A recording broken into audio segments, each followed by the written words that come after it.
नमस्कार, अंतर्राष्ट्रीय women day की आप सभी को शुभकामनाएं। मैं हूं आपके साथ कृतिका। महिला दिवस पर पत्रिका टीवी की खास पेशकश में हमारे साथ मौजूद हैं खास मेहमान। SRN स्कूल की प्रिंसिपल उषा शर्मा और retired IAF Ravishankar Sharma. Sir, ma'am, आपका स्वागत है यहाँ पर। अंतर्राष्ट्रीय महिला दिवस सिर्फ एक दिन नहीं, साल में 365 दिन मनाने का दिन है। महिलाओं को समानता का अधिकार मिले, ये शपथ लेने का दिन है। पत्रिका के इस शपथ अभियान में लगातार लोग शपथ के वीडियो भेज रहे हैं। आप भी व्हाट्सएप नंबर 9057531523 पर अपनी शपथ का वीडियो भेजिए और पत्रिका के अभियान में जुड़िए। सोशल मीडिया पर भी आप #मेरी शपथ हैशटैग के साथ अपना वीडियो पोस्ट कर सकते हैं। लगातार लोगों के शपथ के वीडियो हम तक पहुंच रहे हैं। आइए देखते हैं शपथ के कुछ वीडियो। सबसे पहले तो मैं बधाई देना चाहती हूँ महिलाओं को, और यही कहना चाहूँगी कि महिलाएं खास करके जैसे रूरल एरियाज़ हैं या तो उन लोगों में थोड़ी सी ये मानसिकता रहती है कि महिलाएं हैं तो शायद वो काम नहीं कर सकती जो पुरुष करते हैं या फील्ड में जाते हैं। तो मैं तो यही कहना चाहूँगी कि अपने आप को किसी से कम ना समझिए। तो आज है अंतर्राष्ट्रीय महिला दिवस और पहला सवाल मैं करना चाहूंगी रविशंकर जी से। सर, आप एक IAFS ऑफिसर रहे हैं, गवर्नमेंट जॉब में रही हैं, तो सरकारी नौकरी में पुरुष को और महिला को कितना सम्मान मिलता है और सरकारी नौकरियों में महिलाओं की क्या स्थिति है आज के टाइम में? देखिए, जहाँ तक सरकारी नौकरी का प्रश्न है, सरकारी नौकरी में सभी लोग शिक्षित होते हैं। They are all well educated, they are well aware of their rights. तो वहाँ पर इस तरह की कोई परिस्थिति नहीं होती कि कोई जेंडर पैरिटी नहीं हो। वहाँ किसी तरह का मतभेद या भेदभाव नहीं किया जाता है। सरकारी नियम भी इस तरह से बने हुए हैं कि equal wages for equal work, सभी का सैलरी स्ट्रक्चर एक होता है, रूल्स रेगुलेशन सभी के लिए एक होते हैं। महिलाओं के लिए कुछ विशेष रूल्स रेगुलेशन बने हुए हैं जो कि उनको प्रोटेक्शन प्रोवाइड करते हैं। लेकिन इससे हट के मैं एक बात कहना चाहता हूं, वो ये कि जब भी हम महिला या वुमेन एम्पावरमेंट की बात करते हैं तो we need to talk about gender parity, gender equality, equality in the field of politics, social, economic and religious fields. आज भी हम देखते हैं कि जब हमारी सामाजिक मान्यताएं कुछ ऐसी हैं कि हर परिवार ये अपेक्षा करता है कि जब उसके संतान पैदा हो तो बेटा हो, I should have a male child instead of female. जब भी फीमेल चाइल्ड होता है, फैमिली की एक ये दिमाग में आता है कि मुझे इसकी शादी करवानी पड़ेगी, उसके लिए मेरे को पैसे की आवश्यकता होगी, और वो उसी हिसाब से फंड्स की तैयारी करने लगते हैं। Even I wish to express my views that even the very existence of the girl child is threatened. हमारे यहाँ फीमेल फेटिसाइड आप सब लोग जैसा जानते हैं कि जन्म से पहले ही उसको समाप्त करना एक इस तरह का होता रहा है। अब तो काफ़ी सारे ऐसे नियम बन गए हैं, लेकिन इवन आज भी ज़्यादातर परिवारों में ये होता है कि बेटा हो तो बहुत अच्छा है। लेकिन एजुकेशन के साथ में लोगों की मान्यताएं बदली हैं, लोगों का सोच बदला है, और ये बदलाव शहरी क्षेत्रों में ज़्यादा देखा जा सकता है। But as far as rural areas are concern, जहाँ तक ग्रामीण क्षेत्र हैं उनमें अभी भी काफ़ी असमानता है। जब वो पैदा होता है बच्चा, उसके साथ में असमानता, the treatment is different with the male and female child, चाहे उसका एजुकेशन का हो, चाहे उसका मेडिकल ट्रीटमेंट का हो, उसका अपब्रिंगिंग का हो। तो काफ़ी अभी हमारे समाज में असमानताएं हैं। Gender parity is not there, different kind of treatment is given to them. तो मैं ये समझता हूँ कि काफ़ी हद तक हमने सामाजिक कुरीतियाँ, सामाजिक मान्यताएं बदली हैं और काफ़ी प्रोग्रेस भी करी है। लेकिन इवन आज की तारीख में भी काफ़ी सारी असमानताएं हैं। महिलाओं को इक्वल अपॉर्चुनिटी नहीं है just to grow, they don't get the right kind of opportunity, जी, they don't get the right kind of support जी, from the society. और हम सबको मिलकर ये प्रयास करना चाहिए कि जो हमारी आबादी का 50% हिस्सा है, जो बेस्ट हाफ है हमारी आबादी का, वो भी उसमें अवेयरनेस रेजिंग हो, उनको इक्वल अपॉर्चुनिटी मिले, इक्वल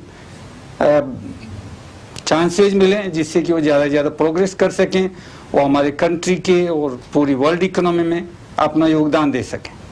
जी बिल्कुल, महिलाओं के लिए इक्वालिटी बहुत इंपॉर्टेंट है, आपने बिल्कुल सही बात कही। उषा जी, मैं आपसे पूछना चाहूंगी कि आप एक प्रिंसिपल हैं, तो वहां पर जो बॉयज हैं और जो गर्ल्स हैं स्कूल में, उनको आप किस तरह से समझाती हैं कि जो एक बॉय है वो गर्ल को अच्छी तरह ट्रीट करे?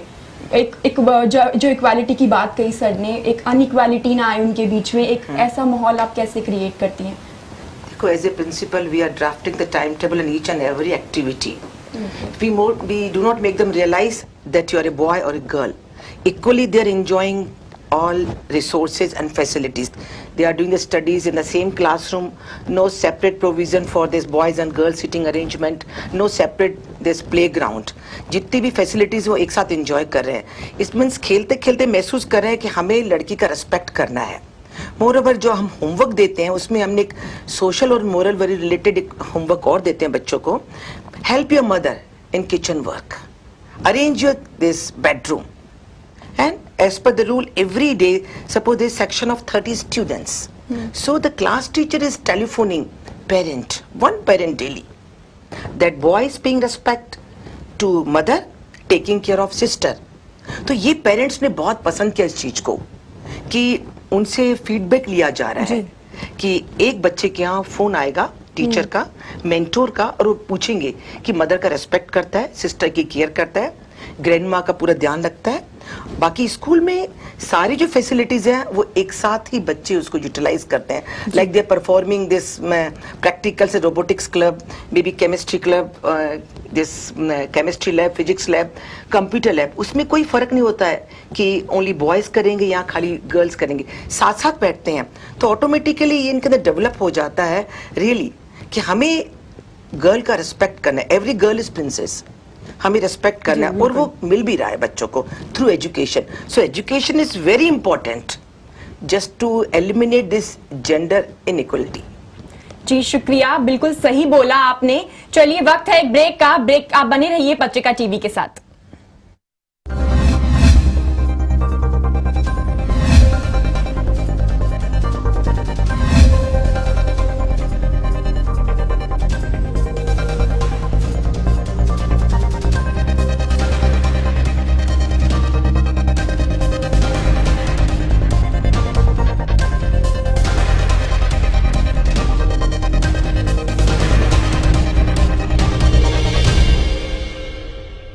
अंतर्राष्ट्रीय महिला दिवस 2019 के अवसर पर सभी महिलाओं को, चाहे वो माँ हो, बहन हो, पत्नी हो, बेटी हो, मेरी तरफ से बहुत बहुत शुभकामनाएं.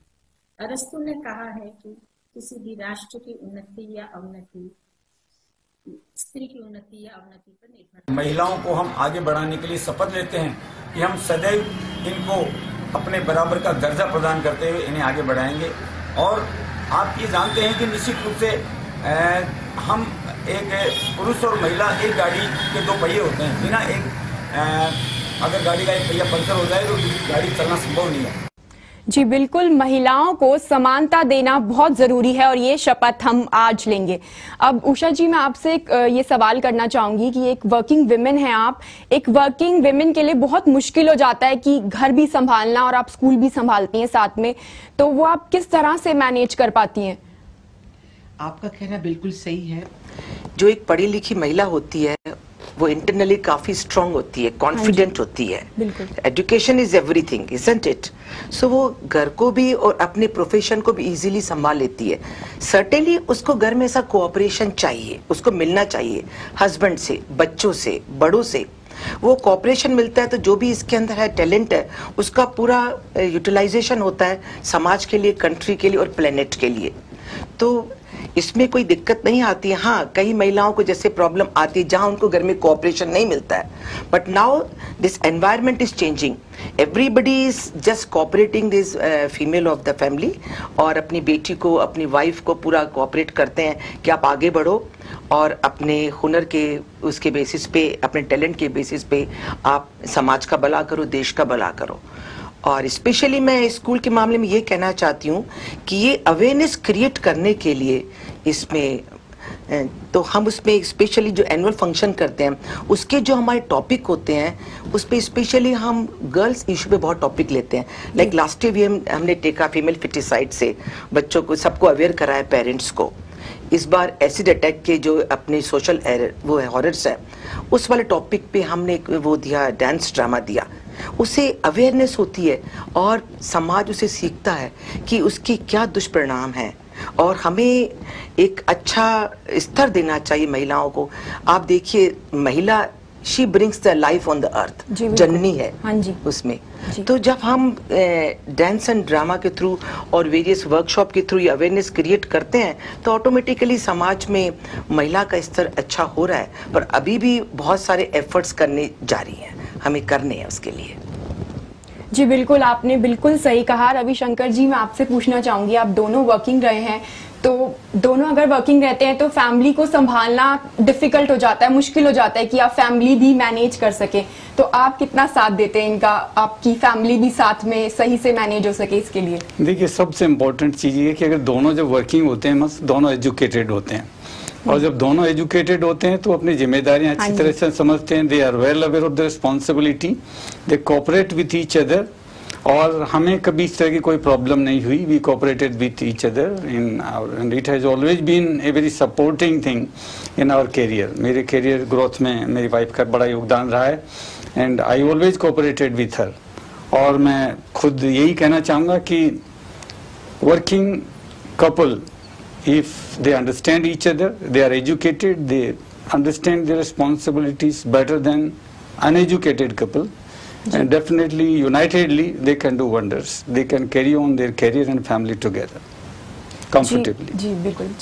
जी उषा जी, मैं आपसे महिलाओं की सुरक्षा को लेकर एक चीज पूछना चाहूंगी कि बहुत से पुरुष ऐसे हैं हमारे समाज में जो महिलाओं को कि इसने ऐसा कपड़ा पहना है, बहुत तरह चीजें महिलाओं के लिए बोली जाती हैं, और अगर कोई भी दुर्व्यवहार उनके साथ होता है तो उसमें पुरुष महिला को भी उतना ही बराबर का बेकार मानते हैं, बोलते हैं कि उनकी भी गलती है। तो आप इस बारे में पुरुष को क्या बोलना चाहेंगी कि इक्वालिटी होनी चाहिए, आपको समझना चाहिए कि एक महिला की गलती नहीं होती अगर उसके साथ कुछ होता है तो? देखो, खाली पुरुष ही स्टैंडर्ड नहीं बना सकता फीमेल के लिए। सबसे पहले तो एक तो फीमेल को बहुत स्ट्रांग होना बहुत जरूरी है उसके लिए, और सेल्फ डिफेंस के बारे में हर महिला को जानना चाहिए। उसमें अगर महिला कुछ भी पहनती, कैसा भी जीवन स्तर वो अपनाती है अपनी खुशी के लिए, उसके लिए पुरुष को इतना ऑब्जेक्ट नहीं करना चाहिए। पर क्या अच्छा है क्या बुरा है, इस सोच को, इस चीज की समझ तो हर महिला और पुरुष में होती है, उस हिसाब से चलना चाहिए। और ये मैं ये कहना चाहूंगी कि पुरुष हमेशा उसका महिला का साथ दे रहा है, अच्छाई के लिए भी साथ दे रहा है, पर अननेसेसरीली उस मामले में उसको ऑब्जेक्ट नहीं करना चाहिए। अगर काउंसलिंग करनी है पिता के रूप में, भाई के रूप में, तो बैठ के अच्छे से काउंसलिंग करनी चाहिए कि ये चीज अच्छी है और ये चीज बुरी है। अगर हम प्यार से काउंसलिंग करेंगे तो बेटी के रूप में, पत्नी के रूप में अपने आप वो जो महिला उस चीज को स्वीकार करेगी और उसको अपनाएगी। तो पुरुष को अपना ये रवैया चेंज करना पड़ेगा, और महिला को भी ये सोच के चलना होगा क्या अच्छा है क्या बुरा है, मैं उस पर चलूं। आपने पूरी स्वतंत्रता दे दी, उस स्वतंत्रता का दुरुपयोग भी हमें नहीं करना चाहिए। एक तरीके से क्या है वास्तव में स्वतंत्रता, उसमें समाज के जो आपके आयाम है उनको भी हमें लेके चलना चाहिए। क्या अच्छा, हम एक रोल मॉडल हैं उसके लिए, समाज के लिए। शुरू से लेकर आपने देखा गया कि जो महिला है वो दया की मूर्ति है, पेशेंस की मूर्ति है, she is full of courage and confidence. बड़े बड़े डिसीजन महिला ने लिए हैं, जो भी लिए हैं। पर अब अगर हम उनको स्वतंत्रता दे रहे हैं, एजुकेशन बहुत अच्छी दिला रहे हैं, तो उसका यूज जो है ना पॉजिटिव होना चाहिए, नेगेटिव नहीं होना चाहिए। कई बार कुछ बच्चियों को देखा है कि वो सोचते हैं हम वी आर हाईली एजुकेटेड, तो हम मम्मी को जवाब दे सकते हैं, हम पापा को जवाब दे सकते हैं। वो भी नहीं होना चाहिए कि भाई ठीक बेटा, आपको बेटे की तरह पाला है। उसमें। दूसरी बात, अगर कोई चीज कहनी है इसको पुरुष को, तो वो ये नहीं कहे कि तुम लड़की हो तो ऐसा मत करो, ये गलत चीज है कि तुम लड़की इसलिए तुम ये नहीं कर सकते। तो समझाने का तरीका भी बहुत अच्छा होना चाहिए कि नहीं बेटा दिस इज नॉट गुड, और इस तरीके से ऐसा होना चाहिए, तो ताकि उसके चोट नहीं लगे। क्योंकि एवरी गर्ल इज प्रिंसेस होती है, मैं तो internally very strong, I am very strong, okay. तो समझाने का तरीका पुरुष को चेंज करना होगा, और गर्ल को भी आफ्टर गेटिंग एजुकेशन उसको पॉजिटिव तरीके से ही लेना चाहिए। जी मैं इस महिला दिवस पर आप दोनों से एक शॉर्ट कमेंट लेना चाहूंगी क्योंकि वक्त बहुत कम है, तो आप कुछ बताना चाहे महिला दिवस के लिए क्या संदेश देना चाहते हैं? जी मैं समस्त दर्शकों को मेरी तरफ से संदेश देना चाहूंगा कि अपनी जो बच्चे हैं, खासतौर से जो female girl child, please give them the equal opportunities, give them the chances to grow in their life. Don't discriminate just on the basis that you are a girl. जब उनको अच्छी एजुकेशन मिलेगी, अच्छी अपॉर्चुनिटीज मिलेंगी। आपसे भी मैं जानना चाहूंगी। हाँ जी, हाँ जी, अच्छा। आप क्या बोलना चाहेंगे? Yes, yes. इस मैसेज I want क्या to give देना this चाहेंगे? special message to each and every female of the world that you are epitome of patience and peace, courage and confidence. So must continue this efforts for जी शुक्रिया। peace, इस bulletin में prosperity and इतना ही। आप देखते progress. रहिए पत्रिका TV. मुझे दीजिए इजाजत। नमस्कार। नमस्कार।